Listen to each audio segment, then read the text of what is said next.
Hello guys, welcome back to our YouTube channel. दोस्तों, आज इस वीडियो में हम बात करेंगे जो कि सीएस के एग्ज़ाम होने वाले हैं जून में। ठीक है दोस्तों, अभी कुछ बच्चों को ये डाउट है कि एग्ज़ाम का क्या होगा, एग्ज़ाम होंगे या फिर पोस्टपोन होंगे या फिर कैंसिल हो जाएंगे कि दिसंबर में ही पहले की तरह होंगे। इस चीज़ को लेके बच्चे के माइंड में बहुत ज़्यादा कन्फ्यूज़न है। ठीक है, तो अभी हम बात करेंगे, बिल्कुल फैक्ट वाली बात करेंगे कि अगर होंगे तो किस बेस पे हो सकते हैं, कैंसिल हुए तो कब जाके इसकी नोटिफिकेशन वगैरह आएगी, या पोस्टपोन हुए तो कब तक आपके एग्ज़ाम होने पॉसिबल है। ठीक है, इन सब चीज़ों को हम डिस्कस करेंगे इस वीडियो में, तो इसलिए वीडियो को एंड तक देखना। ठीक है, इसमें मैं आपके साथ में कोई भी इस तरह की बात नहीं करूंगा कि जिससे आपको नेगेटिव इम्पैक्ट पड़े आपकी स्टडी के ऊपर। ठीक है, सबसे पहली चीज़, अभी ICSI की साइड से कोई भी नोटिफिकेशन नहीं आया इसके रिगार्डिंग, जबकि CA इंस्टीट्यूट का आ चुका है, आपके CMA के इंस्टीट्यूट का आ चुका है कि उन्होंने अपने एग्ज़ाम, जैसे कि CA इंस्टीट्यूट की बात कर लेते हैं, उन्होंने अभी तक डेट भी अनाउंस नहीं करी, उन्होंने पोस्टपोन कर दिया कि नेक्स्ट टाइम जब भी डेट आएगी हम उससे 25 दिन पहले आपको बता देंगे। ठीक है, CMA ने जबकि डेट बता दी है। ठीक है, लेकिन हमारे CS इंस्टीट्यूट ने अभी तक कुछ नहीं बताया।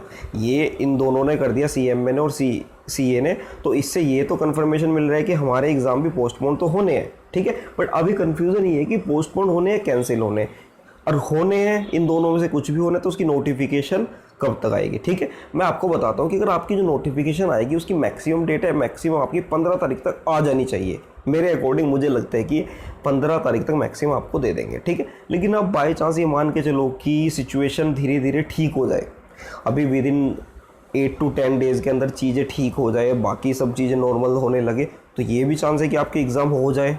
तो इसलिए मैं ये कहना चाहता हूँ आपको, जब तक आपकी नोटिफिकेशन ना आए अपनी स्टडी के साथ में कॉम्प्रोमाइज़ ना करो, प्लीज़ मत करो। अगर ये मान लो आपके एग्ज़ाम पोस्टपोन भी हो गए, कैंसिल भी हो गए, पढ़ना तो आपको फिर भी पड़ेगा। ऐसा तो है नहीं कि आपको ऐसे उठा के वो डिग्री दे देंगे।